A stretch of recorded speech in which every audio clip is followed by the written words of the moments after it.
তো রাধে রাধে বন্ধুরা, আজকে আমি আর একটা নতুন কাজের ব্লগ নিয়ে চলে এসেছি। তো সকালবেলায় রেডি হয়ে বাড়ি থেকে বাইক নিয়ে বেরিয়ে গেলাম আমি।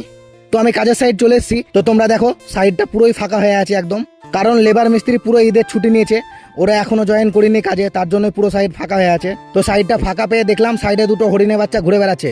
আর এই যে তোমরা দেখতে পাচ্ছ কংক্রিটের পিলার করা আছে গোল করে, এইটা হবে বড় একটা জল ট্যাঙ্কি এখানে।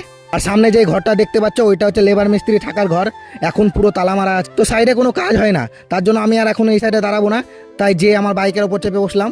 তো তোমরা দেখো জেসিবি পুকুর থেকে বালিগুলো তুলে এক জায়গাতে স্টক করছে। তো ফাইনালি আমি প্ল্যান্টের মধ্যে চলে এসেছি। আসার আগে জেসিবিওয়ালাকে বলেছিলাম বালিগুলো উঠিয়ে এক জায়গায় স্টক করতে পুকুরের মধ্যে থেকে, তো তাই ও করতে শুরু করে দিচ্ছে বালি স্টক। তো এবার আমরা যাব রাস্তায় ঢালাইয়ের কাজ দেখতে, তাই আমি আর পলাশ চলে গেলাম ওখানে ঢালাইয়ের কাজ দেখতে। তো আমরা সাইড পৌঁছে দেখি ঢালাই মেশিনের কাজ চলছে এখানে। তো সামনে যে ছেলেটাকে দেখতে পাচ্ছ ওর নাম হচ্ছে গোপাল, ও আমাদেরই কোম্পানির লোক, এখানে দাঁড়িয়ে থেকে ঢালাই করাচ্ছে। আর আমরা মাঝে মাঝে ঢালাইটা চেক করতে আসি খালি। আর এদিকে মিস্ত্রিটা ঢালাই মশলাগুলোকে টেনে ঠিক জায়গায় করে দিচ্ছে। আর এই কাকাটাকে দেখছো ঠেলা গাড়ি চালিয়ে মশলা নিয়ে আসছে ওই ঢালাই মেশিনের কাছ থেকে, সিমেন্ট বালি পাথর। তারপরে দুজন মিলে ঢালা গাড়িটাকে ঢেলে খালি করে নিল। তো ফাইনালি আমার এখানে ঢালাইয়ের কাজ দেখা হয়ে গেছে। এবার আমি চলে যাবো প্ল্যান্টের উদ্দেশ্যে। আর যেতে যেতে দেখলাম আর একটা কাকা ঠেলা গাড়িতে করে ঢালাই মশলাগুলো নিয়ে চলে আসলো। তারপরে ওখান থেকে বেরিয়ে এসে আমি চেপে বসলাম বাইকের ওপরে। তো রাস্তায় যেতে দেখলাম রাস্তার মেশিনটা এখনো চালু হয়নি, তার মানে ওদেরও লেবার মিস্ত্রি এখনো কাজে আসেনি।